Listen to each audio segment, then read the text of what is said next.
श्लोक संख्या 3।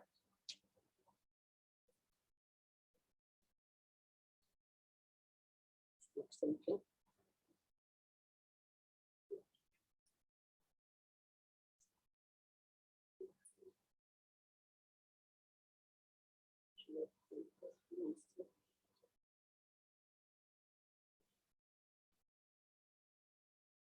कौन सा श्लोक है माता जी? 20वां चैप्टर का तीसरा माता जी। 3rd श्लोक है। द्वैपायनातरवरो महित्वेतस्य देहजः सर्वात्मनाश्रितः कृष्णं तत्परांशाप्यनुव्रतः। द्वैपायनातनवरो महित्वेतस्य देहजः सर्वात्मनाश्रितः कृष्णं तत्पराश्चाप्यनुव्रतः।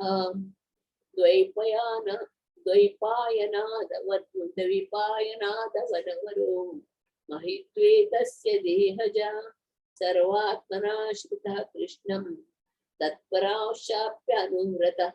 हरि बोल। सब जिसको दोहराना है दोहराइए। सची लीला माता जी। हरे कृष्णा। द्वैपायनादनवरी महित्वेतस्य देहजः सर्वात्मनाश्रितः कृष्णं तत्परांचाप्यनुव्रतः। हरि बोल। थैंक यू माता जी। सत्यवती माता जी। द्वैपायनातनवरो महित्वे तस्य देहज सर्वात्मनाश्रितः कृष्णं तत्परा चापनुव्रत। हरि बोल। थैंक यू माता जी। ललिता माता जी। हरे कृष्ण। द्वैपायनातनावरो महित्वेतस्य देहजः सर्वात्मनाश्रितः कृष्णं तत्परं चाप्यनुव्रतः। हरे कृष्ण। थैंक यू माता जी। राशेश्वरी माता जी। द्वैपायनातनावरो महित्वेतस्य देहज सर्वात्मनाश्रितः कृष्णं तत्परंश्चापि अनुव्रतः। थैंक यू माता जी। योगिनी माता जी।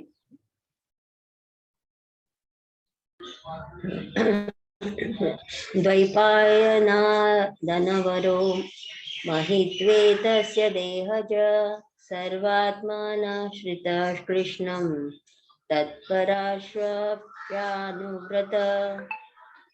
थैंक यू माता जी। मैं बोलिए।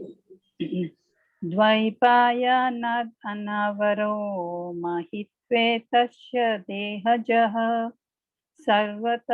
सर्वात्मनाश्रितः कृष्णं तत्परंश्चाप्यनुव्रतः। हरि बोल। माता जी you may continue. Thank you.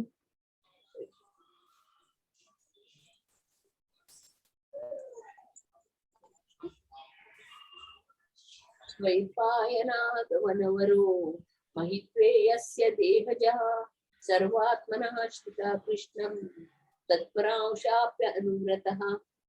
शब्दार्थ, अनुवाद और तात्पर्य श्री प्रभुपाद महाराज द्वारा। श्री प्रभुपाद महाराज की जय। शब्दार्थ। द्वैपायनाथ व्यासदेव से, अनवर किसी प्रकार से है नहीं, महित्वे महानता में, तस्य उसका, व्यास का, देह उसके शरीर से उत्पन्न, सर्व आत्मना अपने संपूर्ण मन से, श्रितः शरण ली, कृष्णम भगवान कृष्ण की, तत्परात उनमें अनुरक्त, च तथा अपि भी अनुरता पालन किया। अनुवाद। विदुर वेद व्यास के पुत्र थे और उनसे किसी प्रकार कम न थे।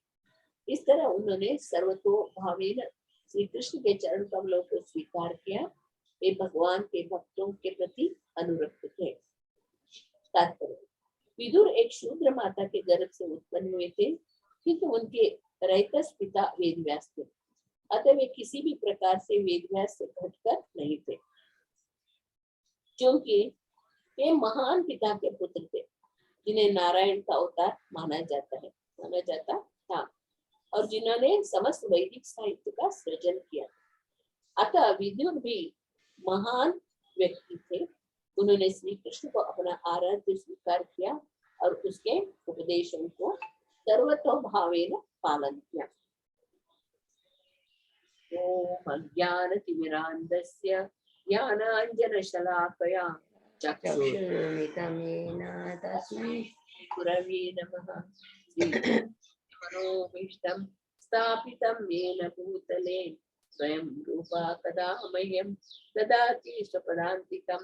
वन्देऽहं श्रीगुरो श्रीयुतपदकमलं श्रीगुरुं वैष्णवांश श्रीरूपं साग्रजातं सहगण रघुनाथान्वितं तं सजीवं साद्वैतं सावधूतं परिजनसहितं कृष्ण चैतन्यदेवं श्री राधा कृष्ण पादान् सहगण ललिता श्री विशाखान्वितं च नमो विष्णुपादाय कृष्ण पृष्ठाय भूतले श्रीमते भक्ति वेदांत स्वामी नामिने नमस्ते सरस्वती देवे गौरवाणी प्रचारिणे निर्विशेष शून्यवादी पाश्चादेशतारिणे नमो महावदान्ये कृष्ण प्रेम प्रदायते कृष्णाय कृष्ण चैतन्य नामने गौरातिशे नमः।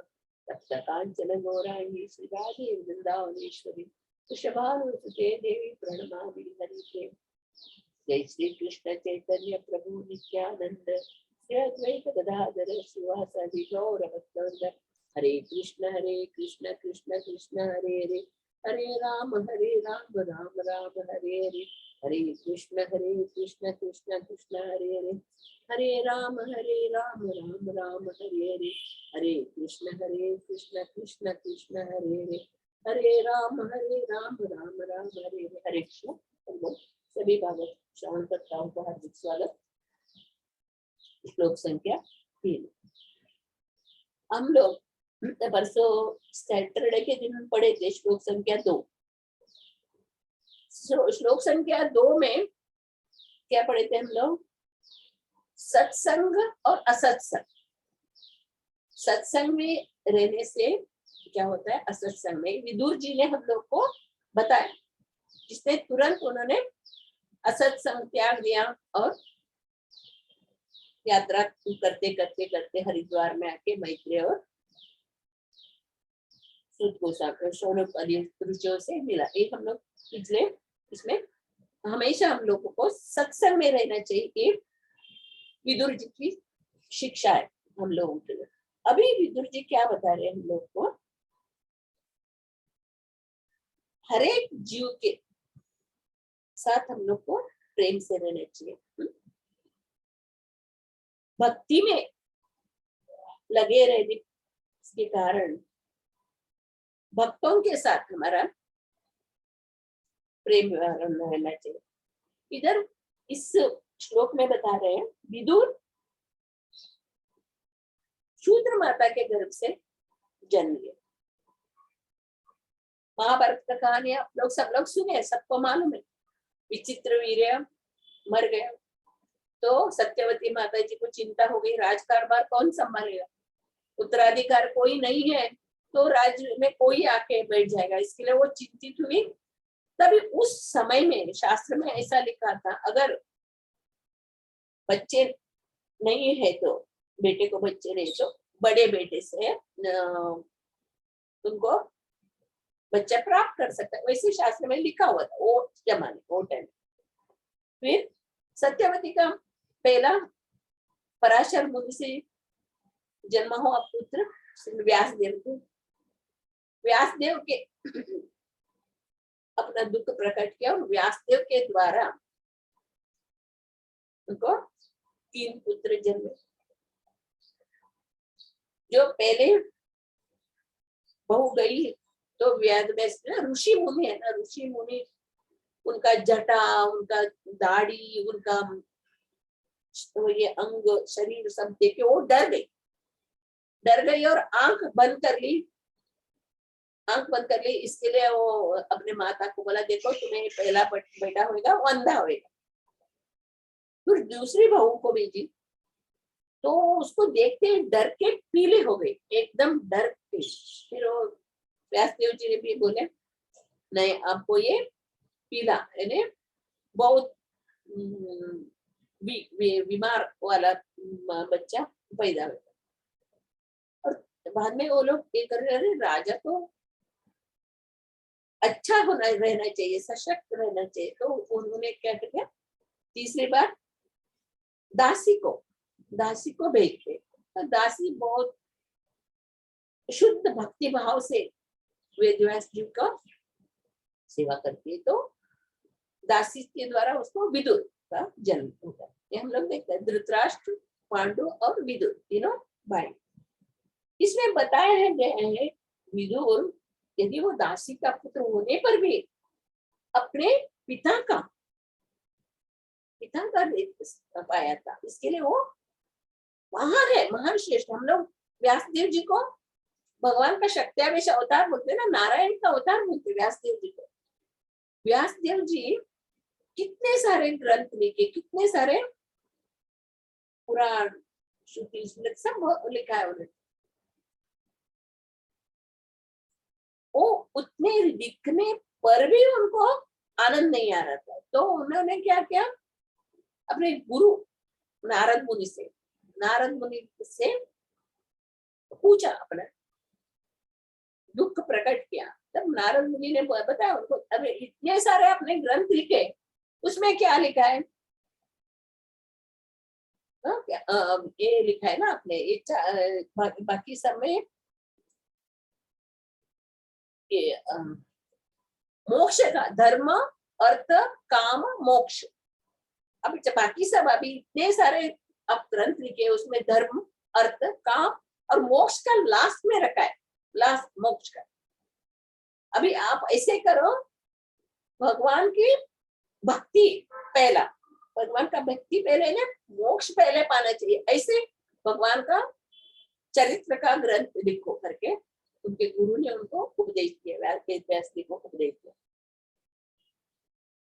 अभी हम लोग थोड़ा वो जमाने में यानी अभी 5000 बरस पहले का जमाने में ऋषि मुनि लोग कैसे थे, वो लोग कैसे शास्त्र ग्रंथ के ऊपर विचार करते थे, शास्त्र ग्रंथ को वो लोग किस तरह उसके बारे में वो लोग लिखते थे। वो अभी हम लोग इधर देखते हैं ना, शौनक आदि ऋषि मुनि लोग, विदुर अभी सीधे सब जगह घूमते घूमते कहाँ गए, वो बद्रीनाथ गए। बद्रीनाथ में उनको मैत्रेय और शौनक ऋषि मिले। मैत्रेय जो ऋषि है वो वेदव्यास को बहुत जानते थे, बहुत उनके करीब, बहुत करीब थे, वो वेदव्यास को जानते थे। इसके लिए विदुर को भी वेदव्यास के समान, वेदव्यास के समान ही मानते थे। विदुर के साथ उन लोग का चर्चा चलता है, वेदव्यास, शौनक मुनि और मैत्रेय ऋषि का। ये ऋषि मुनि लोग जंगल में वो लोग इकट्ठे होके शास्त्र के बारे में चर्चा करते थे। शास्त्र के में सब लोग अपना अपना ज्ञान, वो लोग कैसे ज्ञान प्राप्त करते थे, सुन के, श्रवण मात्र।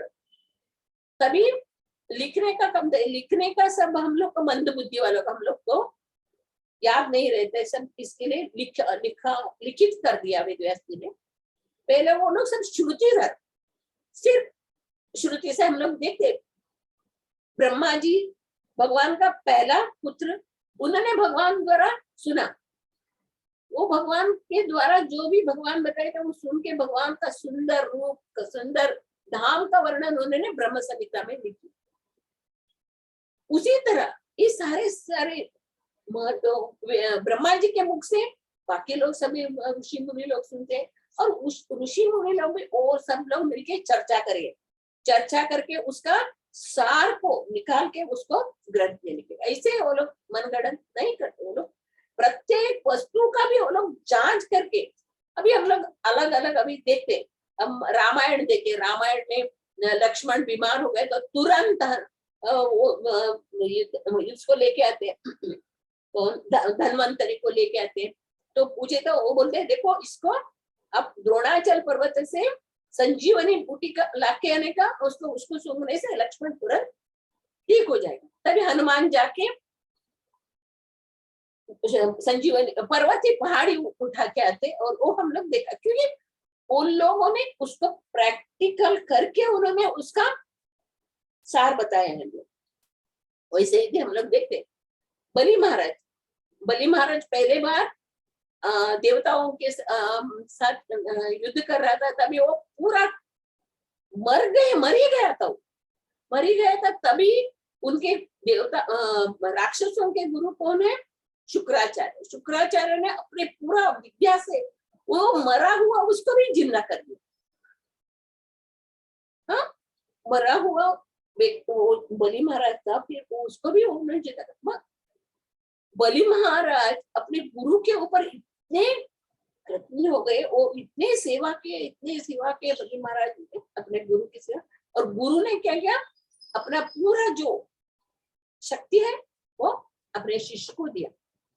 गुरु जो भी उनके अंदर जो शक्ति था वो अपने शिष्य को दिया। बलि महाराज इतने चमक गए, चले सूर्य के समान थे। वो दोबारा वो लोग आक्रमण करने के लिए स्वर्ग गए तो इंद्र भी डर गया, अरे ये सूर्य क्यों आ रहा है युद्ध करने के लिए, ऐसे वो डर गया। तो उनके गुरु के पास गए, बृहस्पति के पास गए और पूछने लगे सूर्य हमारे पास आक्रमण करने के लिए। तभी बृहस्पति गुरु बोलते नहीं, वो सूर्य नहीं, वो बलि महाराज है।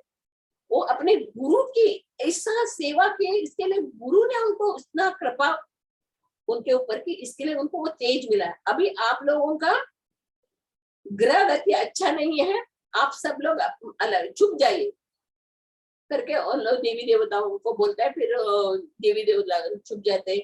फिर बलि महाराज खाली आसन, इंद्र का आसन के बैठ के वो स्वर्ग में राज करता है। फिर ये देवी देवता लोग छुपे रहते हैं। वो हम लोग मालूम है, हम लोग अदिति माता बहुत दुखी होती है, फिर ऋषि के द्वारा उसको कश्यप ऋषि को बताते ना, उसको आप पयोव्रत करो, पयोव्रत करने से आपको पुत्र होगा, तो वो व्रत करती है और वामन देव का जन्म होता है। ये हम लोग यानी वो ऋषि मुनि लोग जो भी इस शास्त्र में लिखा हुआ 100% सत्य। ये जो वेद शास्त्र पुराण को हम लोग को जानना चाहिए, उसको पढ़ना चाहिए, उसका हम लोग को समझना चाहिए। मनुष्य जन्म मिला है हम लोग को, ये सब ज्ञान जानने के लिए हम लोग को मिला है। इस विदुर जी के चरित्र से हम लोग को मालूम पड़ता है, विदुर जी सिर्फ भगवान के ऐसे करीब भक्त थे, भगवान के अलावा वो कुछ नहीं जानते थे, सिर्फ भगवान की 24 घंटे भगवान का ध्यान, भगवान, और साथ ही साथ सब भक्तों को भी, जो भी भगवान का शुद्ध भक्त है उनके साथ भी रहते हैं। पांचों पांडवों को साथ हमेशा विदुर जी रहते। धृतराष्ट्र उनको क्या क्या अलग अलग टाइम करके उनको मारने को सोचा, मगर विदुर जी उनकी रक्षा की। भक्तों के साथ, शुद्ध भक्तों के साथ विदुर जी आचरण करते हैं। और हम लोग को यही सीखा, शुद्ध भक्तों के साथ आप लोग को भक्तों के संग में रहना चाहिए। चैतन्य महाप्रभु भी हम लोग को यही सिखा रहे, साधु संग सर्वशास्त्र कहे, लवा मात्र साधु संग सर्व सिद्धि दे। ये क्षण के लिए भी साधु का संग हो जाए, हमें सब सिद्धि मिल जाती। हम लोग नारद मुनि के इसमें देखेंगे, नारद मुनि की कथा में हम लोग देखते, वाल्मीकि वो कौन था? शिकारी था, सब मार के लूट के उनका धन लेता था। वैसे रत्नाकर को सिर्फ नारद मुनि का संग कितने देर के लिए मिला? कम से कम 15 मिनट 20 मिनट के लिए मिला होगा, आधा घंटा के लिए उसको नारद मुनि का संग मिला होगा। तो उतना ही साधु संग से वो कितने बड़े वाल्मीकि ऋषि बन गए, पूरा राम के जन्म के पहले ही रामायण लिख दिया। वैसे हम लोग मृगरारी, उसका भी जीवन कथा में हम लोग पढ़ते हैं। मृगरारी वो सभी पशुओं को आधा मार के उसका वो चटपटा था उसको देख के खुशी मनाता था। तो इस ऐसा पाप कृत्य को मत करो करके नारद मुनि उनको बताते। तो मैं कैसे ही जिएगा, आपको जीने का चिंता मत करो, सब कुछ ठीक होएगा, भगवान के ऊपर भरोसा रखो और आपको एक काम बंद करना है। तो आपका पहले ये बो एंड एरो तोड़ डालो, फिर उसको डर लगता है ये तोड़े तो मेरा कैसा जिंदगी होएगा। नहीं, नारद जी बोलते सब कुछ ठीक होएगा। फिर वो बो एंड एरो उसका तोड़ देता है, फिर उधर बैठो और भगवान का ध्यान करो। वो भी कितना क्षण के लिए, थोड़ी देर के लिए नारद जी का उनका संग हुआ था, फिर वो मृगरारी ऐसे शुद्ध भक्त बन गए, भगवान के शुद्ध भक्त बन गए। एक चींटी तक को भी, पाव के नीचे चींटी आएगा तो भी उसको उसके ऊपर पाव नहीं रखते थे। ऐसे शुद्ध भक्तों के संग में, शुद्ध भक्तों के संग में आने से हमारे जीवन में कितना परिवर्तन आते हैं। चैतन्य महाप्रभु हम लोग को यही बताया, क्या सिखाया, भगवान कृष्ण की कृपा और गुरु की कृपा, गुरु और कृष्ण की कृपा पाए भक्ति लता बीच। चैतन्य महाप्रभु भी जब झारखंड जंगल से वो जा रहे थे, चैतन्य महाप्रभु को कीर्तन सुन के वो जंगल के पशु भी हरिनाम बोल के वो नाचने लगे। और वो इधर इलाहाबाद में, बनारस में जब वो मायावादी लोगों के साथ उनको तर्क करने के लिए बुलाया चैतन्य महाप्रभु को, तभी चैतन्य महाप्रभु नीचे, वो लोग सब लोग व्यासासन पर बैठे रहते, चैतन्य महाप्रभु कहाँ बैठते, नीचे जो पांव धोते ना उधर बैठे थे। तभी वो लोग आके उनको उठाते, क्योंकि उनका शरीर से ऐसा तेज निकल रहा था, चैतन्य महाप्रभु के शरीर से ऐसा तेज कांति था। तो मायावादी सन्यासी आके उसको हाथ पकड़ के ऊपर उठे, नहीं इधर मत बैठिए, आपको लिए व्यासासन है, व्यासासन पर बैठिए।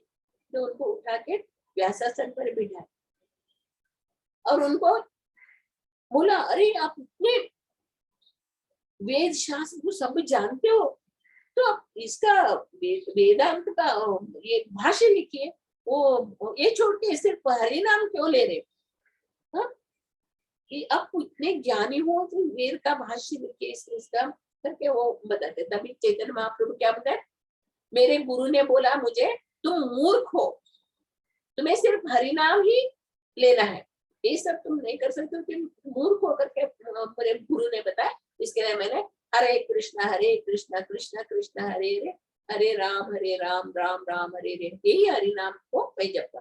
तभी वो बनारस में वो गंगा में स्नान करने के लिए जाते थे, चैतन्य महाप्रभु का रूप देख के सभी लोग उनके पास पीछे जाते थे। उनका हरिनाम का आवाज, उनका सुंदर रूप इसने मोहित होके उनके पीछे सभी लोग चैतन्य महाप्रभु के संग की प्राप्ति के लिए। अभी हम लोग देख सकते हैं जो भाग्यवान है, ब्रज धाम में जन्म लिए हैं, वो लोग जन्म से ही भगवान का नाम लेते हैं, जन्म से ही उनके लिए कुछ अलग एक करने का जरूरत है, वो जन्म से भगवान का नाम राधा कृष्ण का जप करते जन्म से। ऐसे मायापुर नवद्वीप में जो जन्म है, वो लोगों को भी जन्म से मालूम है चैतन्य महाप्रभु भगवान कृष्ण है करके, वो लोग भी जन्म, वो भाग्यवान है। फिर हम लोग इधर रह रहे, हम लोग को इसमें आने के पहले हम लोग क्या करते थे, इधर उधर सोमवार को शिव जी के मंदिर, मंगलवार को देवी के मंदिर, बुधवार को वो मंदिर, गुरुवार को दत्तात्रेय के मंदिर, शुक्रवार को लक्ष्मी के मंदिर, शनिवार को हनुमान के मंदिर, संडे को दूसरे, ऐसे सब जगह घूमते रहते थे। जब भी हम लोग साधु संघ यानी प्रभुपाद जी की कृपा से, उनके शिष्यों की कृपा से, गुरु महाराज की कृपा से हम लोग को थोड़ा सा सत्संग के द्वारा थोड़ा सा साधु संग मिला, थोड़ा सा ही साधु संग मिला हम लोग को। हम लोग क्या किया, अभी वो सब छोड़ के सिर्फ हरिनाम ले रहे। जो दीक्षा लिए है वो लोग को मालूम है वो लोग को कितना रोज 16 माला करना चाहिए। तो कैसा लगता है हम लोग को, एक दिन 16 माला पूरा नहीं हुआ, अरे मेरा नहीं हुआ, मेरा 16 माला नहीं हुआ, मेरा न... रात को 12 बजे होने पर भी हम लोग को 16 माला का खत्म करने पड़ते हैं। ऐसे जो नियम प्रभुपाद जी ने हम लोग को ऐसे देखकर तुम बताया भक्ति सिद्धांत सरस्वती ने, भक्ति विनोद ठाकुर सब कितना माला करते थे वो लोग 65 माला करते थे, 65 माला करने के लिए बोलते थे। मगर प्रभुपाद जी ने हम बद्ध जीवों के ऊपर इतना कृपा की, 65 नहीं 32 भी नहीं कर सकते, पर कम से कम 16, ये 16 से कम नहीं होना चाहिए। 16 माला तो कंपलसरी है करके प्रभुपाद जी ने बोला।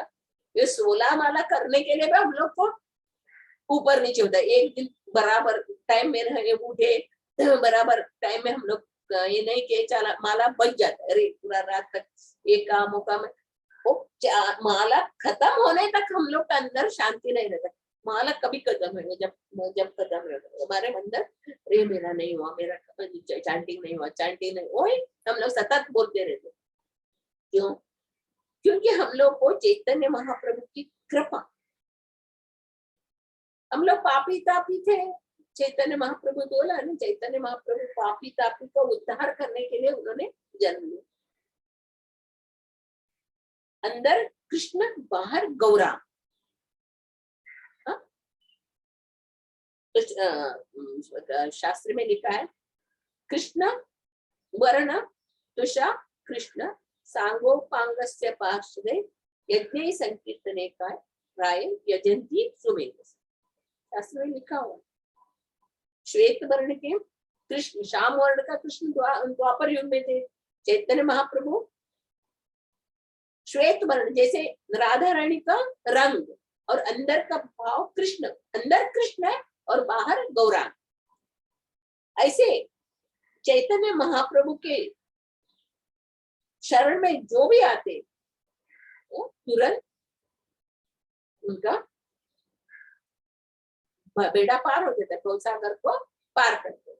ऐसे उनका इसमें जगाई मदाई, और वो किधर भी गए, चैतन्य महाप्रभु साउथ में गए, कहाँ में गए, वो लोगों को जो भी चैतन्य महाप्रभु के संग में है वो सब लोग भक्त बने।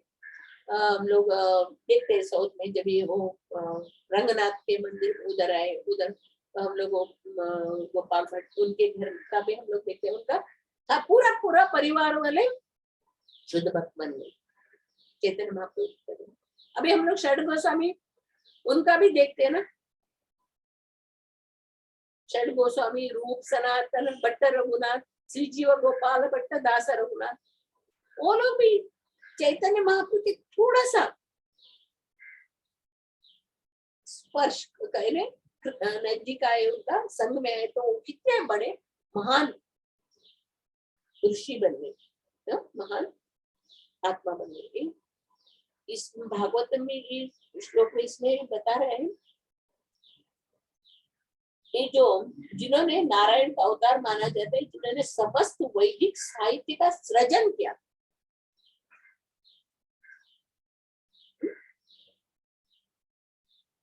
वो महान पिता के पुत्र थे जिन्हें नारायण का अवतार माना जाता है, और या उन्होंने समस्त वैदिक साहित्य का सृजन किया। ये वेदव्यास के उनके पुत्र है, वो विदुर। विदुर के अंदर पूरा कृष्ण भक्ति समा हुआ था। वो कृष्ण के अलावा एक क्षण कृष्ण के अलावा एक क्षण भी वो नहीं रह सकता था। इसके लिए अंत में भी भगवान विदुर को याद करते ना, विदुर का दर्शन देते, विदुर का याद करते। हम लोग प्रहलाद महाराज की कहानी में और प्रतु महाराज, ऐसे बड़े बड़े साधु संत राज महाराजों के भागवतों का कथा में भी हम लोग सुनते। प्रतु महाराज को मुक्ति प्राप्त हुई थी, वो भगवान से प्रार्थना कर रहे हैं, मुझे मुक्ति नहीं चाहिए, मुझे मुक्ति नहीं चाहिए, मुझे मुक्ति मिलेगा तो हमें सकाम कर्म में रहेगा और भगवान का ब्रह्म ज्योति में रहेगा। मुझे मुक्ति नहीं चाहिए, मुझे क्या चाहिए, मुझे भक्ति चाहिए। मुझे आप 1000 कान दीजिए, 1000 जुआ दीजिए, ताकि कंटिन्यूस सतत मुझे भगवान का ध्यान करना है, भगवान का लीला का गुणगान करना चाहिए, मुझे भगवान का सेवा करना है। ये प्रतु महाराज ने। और ध्रुव महाराज जब भी जंगल में जा रहे थे, नारद मुनि का दर्शन हुआ, नारद मुनि से पूछा मुझे भगवान को प्राप्त करना है। तो नारद मुनि उनको बोलते आप उनका परीक्षा करने के लिए, आप छोटे बच्चे हो, घर जाओ, खेलो, माँ की राह देख रहे होंगे। हाँ, इधर जंगल में तो बहुत हिंसक पशु रहते हैं, जाओ घर जाओ, घर जाके माँ के साथ रहो। तो दृढ़ चित्त वाला ध्रुव क्या बोलता है, आपको भगवान का पता मालूम है तो आप बताइए, नहीं तो आपका सीधा आपका रास्ता नापिए। तो उसका दृढ़ चित्त को देख के नारद मुनि बोलते हैं, नहीं ये साधारण बालक नहीं, तो उसको ओम नमो भगवते वासुदेवाय मंत्र देके उसको उधर बैठने के लिए बोलते हैं। कि सिर्फ नारद का क्षण मात्र संग, क्षण मात्र साधु संग, ध्रुव महाराज ने 3 महीने तपस्या की और साक्षात भगवान का दर्शन किया। भगवान का दर्शन करके भगवान उसके सामने खड़े हुए, वो कुछ चुपचाप खड़ा हो गया, वो देख रहा है। तो भगवान ने क्या करते हैं, अपना शंख को उसका माथे के ऊपर स्पर्श करते तो तुरंत वो स्तुति करने लगते, भगवान का स्तुति करने लगते। तो भगवान बोलते उसको, मांगो, तुम्हें क्या चाहिए मांगो। बोलते नहीं मुझे कुछ नहीं, मैं कांच के टुकड़े के लिए मैंने तपस्या की थी, आप हीरे मिल गए, हीरे मिलके, मगर मुझे किसका जरूरत है, आप मुझे कुछ नहीं, न वही याचे राज्य न च कनक माणिक्य विभव बोलते ना इसको, ऐसे वो कुछ नहीं चाहिए मुझे, सिर्फ भगवान का भक्ति, सतत कीर्तन, मुझे हमेशा सतत भगवान का ध्यान करना और आपका चरण में मेरा मती रहना चाहिए। विदुर अपना श्री कृष्ण को अपना आराध्य मानते थे, वो पहले से ही भगवान कृष्ण का आराध्य मानते थे। और भगवान कृष्ण भी हमेशा हस्तिनापुर आएंगे तो विदुर से मिलके जाते थे, वो संधि करने के लिए आए थे, तभी भी विदुर के घर पे जाके महल, इधर दुर्योधन अपने महल में मेवा सब बना के रखा रहता है, मेवा सब, तो भगवान ने दुर्योधन का मेवा त्यागो साग विदुर घर खायो करके भजन गाते हैं ना, सबसे ऊंची प्रेम सगाई, सबसे ऊंची प्रेम सगाई से भगवान प्रेम के भूखे, भगवान को हमारा कुछ नहीं चाहिए, भगवान का किसी चीज का जरूरत है, क्योंकि भगवान के पास करोड़ों करोड़ों लक्ष्मियां, किसका जरूरत है भगवान को, आत्मा आराम है, अपने अंतरंगा शक्ति के साथ आराम से रहते हैं, उनको किसी का चीज की जरूरत नहीं। मगर हम लोगों को, हम लोग जीव भगवान के बच्चे, भगवान का सनातन अंश है, हम लोग इधर दुर्ग में आए हैं ना, अपना पाप का प्रायश्चित करने के लिए हम लोग इधर आए। हम लोग को भगवान ने सब कुछ दिया है, जो जरूरत है सब, हवा पानी खाना पीना सब देके, शास्त्र दिया है, गुरु दिया है, ग्रंथ दिया, और क्या बोल के भेजा हम लोग को, ये सब जान के वापस आपको भगवत धाम आना है। ये किराए का घर है, ये जो घर है किराए का, ये इधर तुम मालिक नहीं हो, एक दिन आपको ये किराए के घर से मालिक आके हटाएगा, उठाओ बोले तब आपको खाली करना है, ये परमानेंट घर नहीं है, आपका शाश्वत घर भगवत धाम गोलोक धाम में आपको आना है।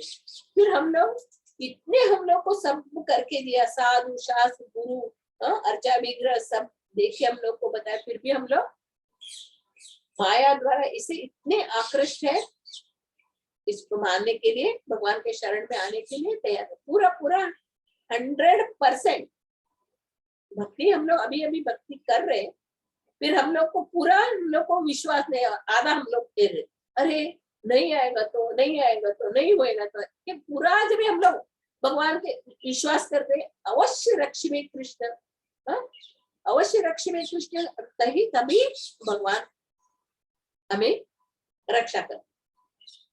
भगवान ये भी बताता है ना, मुझे किसी चीज का जरूरत है, पत्रम पुष्पम फलम तो इतना ही दे दो, आपका मन दे दो, मन मना मत भक्तो मध्याजी माम नमस्करो, बस और कुछ नहीं चाहिए।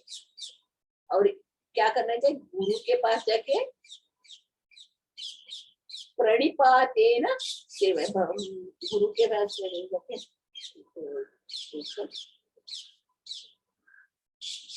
तद्विधि प्रणिपातेन परिप्रश्नेन सेवया उपदेक्षन्ति ते ज्ञानम ज्ञानिना तत्वदर्शिना। ये जो तत्वदर्शी है, ज्ञानी है, ये साधारण लोग नहीं है, ये लोग भगवान के शरण में रहने वाले और सबको ज्ञान को प्राप्त किए हुए उन जो परंपरा से आए हुए, जो परंपरा जिससे आए हुए जो गुरु साधु संत महात्मा है, हाँ, उनकी शरण में जाके पहले क्या करना चाहिए? अपने को सेवा करना चाहिए। पहले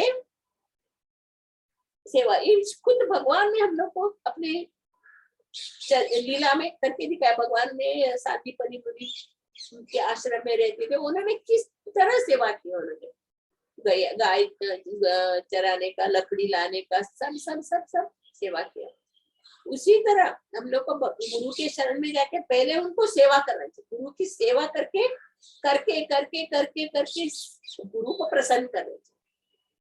गुरु को हम लोग जब प्रसन्न करेंगे तो गुरु हमारे ऊपर कृपा करेगा। हम लोग क्या आधा ये रहता ना, आधा ज्ञान, वो एक ये आता है, एक भक्त मृदंग सिखाने, मृदंग सीखने के लिए जाता है, तो उसको बोलता है, उसको थोड़ा थोड़ा, वो बोला मुझे थोड़ा थोड़ा आ रहा है, इसके लिए वो उसका गुरु बोलता है उसको ज्यादा फी बोलता है, ज्यादा फी।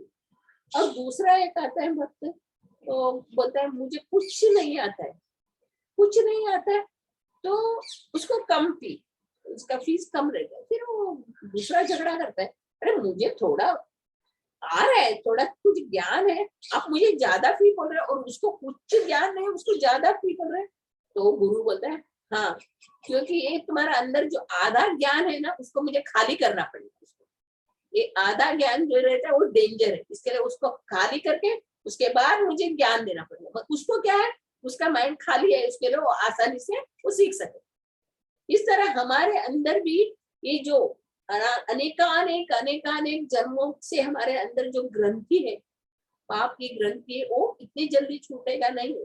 उसके लिए हम लोग को गुरु के शरण में जाके सेवा करने का, उनके चरण रज को हमारे से अभिषेक करेगा। प्रहलाद महाराज बोले ना, गुरु के चरण रज का अभिषेक जब भी करेंगे तभी हम लोग भक्ति कर पाएंगे, उसके बिना भक्ति करना आसान नहीं है।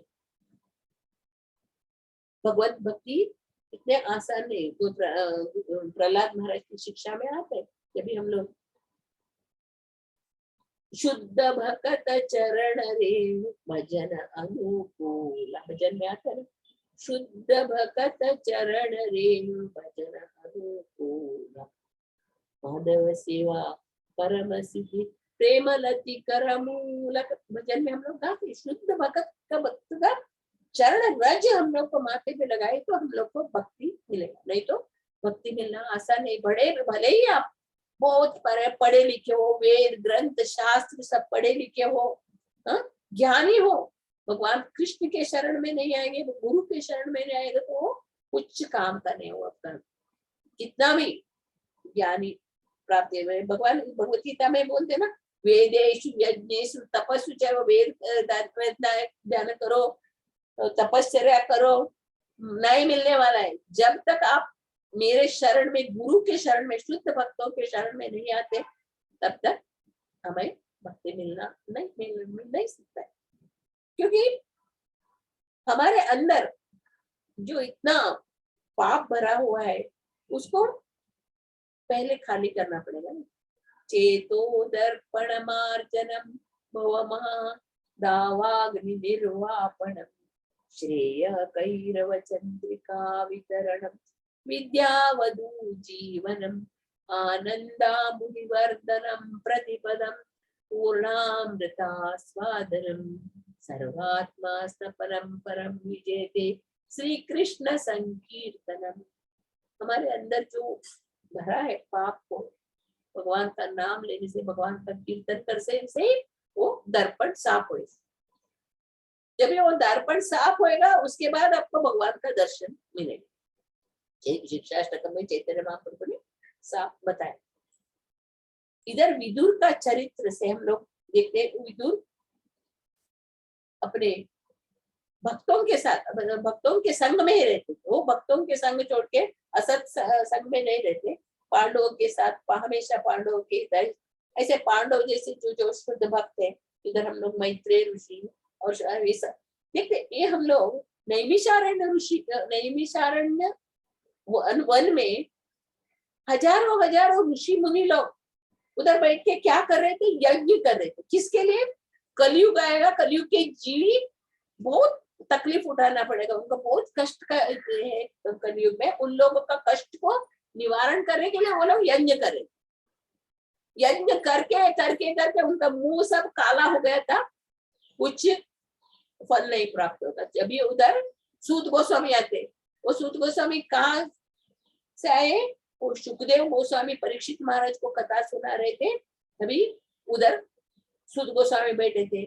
सूत गोस्वामी को देखे सुखदेव गोस्वामी, सूत गोस्वामी तुम आगे बैठो, वो सूत है ना को निम्न जाति का था, निम्न जाति के, इसके लिए वो बहुत पीछे बैठे थे।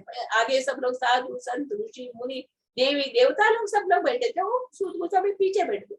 तो सुखदेव गोस्वामी उनको देख के बोले सूत तुम आगे आते, तो उनको आगे बिठाते और उन्होंने पूरा पूरा कथा भागवत कथा सुनी, श्रवण श्रुतिधर है ना, इस सब लोग ऋषि मुनि लोग सब लोग श्रुतिधर थे। उनको एक बार जो वो लोग सुनते हो हमेशा हमेशा उनको याद रहता, वो उसी को ही वो दूसरों को बोलते थे, दूसरों को सुनाते थे। वैसे का वैसे उसमें कुछ मिलावट नहीं था, वैसे श्रुतिधर थे। वो सूत गोस्वामी उधर से चल के नैमिषारण्य में जाते हैं। नैमिषारण्य के ऋषि मुनि लोग सूत गोस्वामी देख के बहुत खुश हो जाते हैं, अरे सूत गोस्वामी आ गए, भागवत कथा सुखदेव गोस्वामी के मुंह से भागवत कथा सुन के इधर आए थे। तो वो लोग खुशी से उनको चरण पकड़ते, तभी बताते हम लोग कलयुग आएगा, कलयुग के लोगों को बहुत कष्ट होएगा करके यज्ञ कर रहे। तभी सूत गोस्वामी बोलते यज्ञ करने का जरूरत नहीं, आपको भागवत कथा सुनना है। सिर्फ भागवत कथा सुनने से ही कलयुग का जीव का उद्धार हो जाएगा, बाकी कुछ करने से उद्धार नहीं होगा। ये विदुर जैसे साधु संत लोग हम लोग को यही बता रहे, हमेशा हम लोग को साधु संग में रहना चाहिए, सत्संग में रहना चाहिए और हमेशा भगवान को चरण पकड़ के रहना चाहिए। किस तरह विदुर जी भगवान का चरण पकड़ के थे, वो छोड़े नहीं। इसके लिए हमेशा, और भगवान का वचन, वचन क्या है, भगवान क्या बताया हम लोग को, सहन करना सीखो, कष्ट आएगा, सुख आएगा, गर्मी शीत तो तकलीफ आएगा, सहन करो, योग करो, अभ्यास करो, सबके साथ समा शत्रु च मित्रे च तथा मान अपमाने शीतोष्ण सुख दुखेषु समसंग विवर्जिता तुल्य निंदा स्तुतिर्मौनी संतुष्टो येन केनचित् अधिकेता स्थिरमति। अपना मति को भक्ति में स्थिर मति, भक्ति मानने प्रिय रहो, इससे भक्त मुझे मेरे लिए प्रिय है। भगवान बोले ये सब उन्होंने अपनाया था, वचन को अपनाया था। हम लोग देखते प्रभुपाद जी कितने शुद्ध भक्त थे। प्रभुपाद जी शक्तावेश भगवान का एक शक्तावेश अवतार थे। अभी पाश्चात्य हम लोग भारतवासी है, भारतवासी में सभी को मालूम है इधर 33 कोटि देवी देवता है, सब राम कृष्ण सबको मालूम है। इधर भले ही वो लोग कौन से कुल में जन्मे और निम्न कुल में जन्मे, सबको भगवान के बारे में मालूम है।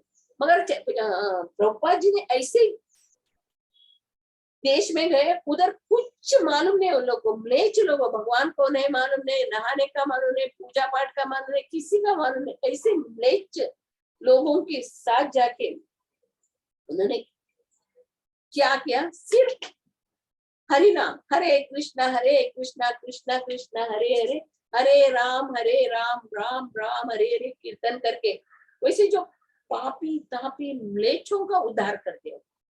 सिर्फ साधु संत उन्होंने, प्रभुपाद जी ने और कुछ नहीं, सिर्फ उनको हरिनाम दिया। हरिनाम को पाकर, शुद्ध भक्तों के मुंह से हरिनाम पाकर वो लोग अभी इतने बड़े भक्त बन गए। अभी पूरा हम लोग देखते, पूरा देश में सब जगह उन्होंने भगवान का नाम का प्रचार करे। इतना शुद्ध भक्त किसकी वजह से? साधु संघ की वजह से। साधु संघ, वही साधु संघ सर्वशास्त्र के लव मात्र साधु संघ सर्वसिद्धि। वो ऐसे पाश्चात्य देश में ऐशो आराम से रहने वाले वो लोग, पाश्चात्य लोग, वो लोग वृंदावन में आए। वृंदावन में इतना कठिन है, उधर तपस्या करने का जगह है, गर्मी, बारिश नहीं है, ठंडी, इतने होने पर भी वो लोग कितने सहन करके भगवान की सेवा कर रहे हैं, अपने गुरु महाराज का वचन को पालन कर रहे हैं। और उधर किस तरह भक्ति का प्रचार करते हैं। सारे को जो भी चैतन्य महाप्रभु के शरण में आए हैं, प्रभुपाद जी की कृपा में सत्संग में है, हम लोग को भगवान के कीर्तन करना, भगवान का जप करना, कीर्तन करना और सतत सत्संग में रहना, माता जी जैसे भक्तों के संग में रहना, हमेशा सत्संग को मिस नहीं करने का। हम लोग को सत्संग में रहेगा तो हम लोग शांति से रह सकेंगे। अगर सत्संग में से आप लोग जाएंगे तो पूरा आपका नष्ट होएगा। भक्ति लता बीज इतना कोमल है, उसको हम लोग सोना चांदी हीरे मोती को जैसे तिजोरी में डाल के बंद करके रखता है, ऐसे उसकी रक्षा करना बनता है। भक्ति लता बीज को कोई कुम्फट, ऐसे सत्संग की कुम्फट डाल के उसको कीर्तन भजन श्रवण का पानी अर्पण करने से वो भक्ति लता का बीज बढ़ेगा और भगवत धाम तक पहुंचेगा। हमें मनुष्य शरीर मिला है, ये बहुत अमूल्य धन है। मनुष्य शरीर मिला है हम लोग को, बहुत कितने न जाने हम लोग कितने योनि में भटक के आए मालूम नहीं, कितने योनि में जाके जाके जाके भगवान ने हमारे ऊपर कृपा की। पिछले जन्म में हमारे ऊपर कृपा करके अभी ये जन्म में मनुष्य जन्म लिया। हम लोग पिछले जन्म का जो भी कर्म है हम लोग भोगे, अब ये जन्म में जो किया है उसको हम लोग भोगने का बाकी है, वही वो स्प्रोट हो रहा है। अगर हम लोग भगवान की शरण में रहे, सतत भगवान का भजन कीर्तन में लगे रहे, श्रवण करते रहे, तो पाप का बीज पूरा नष्ट हो जाए। क्योंकि वो जो भुना हुआ बीज रहता है ना, तो भुना हुआ बीज अंकुरित नहीं होता है, ऐसा कच्चा बीज रहता है, अंकुरित रहता है। जब भगवान का नाम लेने से हमारा पाप कर्म पूरा नष्ट हो जाएगा और पुण्य का उदय होकर हम लोग भगवान का नाम लेने में बहुत रुचि दिखाएंगे। जप जप और भी जप करे और भी सुने और भी हम लोग को सेवा करने का, इसलिए जब भी हम लोग का अंदर भाव आता है तो समझना चाहिए हमारे ऊपर गुरु की कृपा है, कृष्ण की कृपा है और साधु संतों की कृपा है करके सोचना चाहिए। एक विदुर जी के हम लोग चरित्र द्वारा हम लोग ये समझते हैं विदुर जी किस तरह भगवान के चरण में, भगवान के भक्तों के चरण में रहते थे, वैसे हम लोग को रहना। हरे कृष्ण। श्रीमद् भागवतम की जय, श्री प्रभुपाद महाराज की जय। हरे कृष्ण। कुछ समझ thank you very much, thank you very much माता जी, बहुत ही अच्छा क्लास रहा। किसी को कुछ प्रश्न पूछना है, कुछ कहना है तो प्लीज बोलिए।